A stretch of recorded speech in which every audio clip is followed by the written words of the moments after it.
très gravement touché par l'explosion de son véhicule. Philippe Boutron est dans un état critique.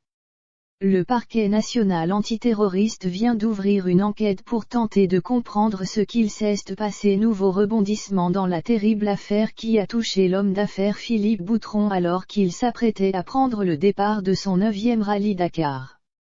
Jeudi dernier, alors qu'il était au volant d'un véhicule d'assistance, l'homme de 61 ans a été victime de l'explosion de son véhicule sans raison apparente.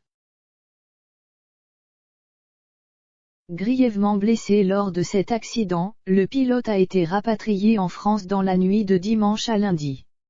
Ses proches sont d'ailleurs très pessimistes et s'inquiètent de l'éventualité d'une double amputation au niveau des jambes se déroulant en Arabie Saoudite cette année. Le rallye Dakar a démarré le 1er janvier sans Philippe Boutron. Suite à ce grave incident, le parquet national antiterroriste a annoncé mardi en fin de journée qu'une enquête allait être ouverte pour tentative d'assassinat en relation avec une entreprise terroriste.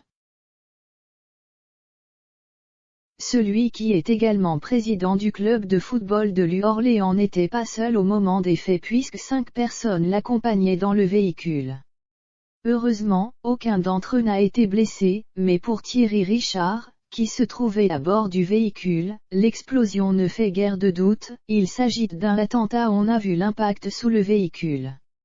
On n'est pas bête, on sait ce que c'est aussi une déflagration. Interrogé par l'AFP, ce dernier raconte la scène, on a vu l'impact sous le véhicule. On n'est pas bête, on sait ce que c'est aussi une déflagration. On a pris un souffle dans la voiture, assure-t-il, avant de conclure on nous a fait exploser. Si les autorités saoudiennes avaient rapidement écarté la piste criminelle, le ministre français des Affaires étrangères, Jean-Yves Le Drian, a rapidement appelé ses ressortissants à la vigilance maximale. Également présent au moment de l'accident, Mayol Barbet, copilote de Philippe Boutron, va dans le même sens que Thierry Richard.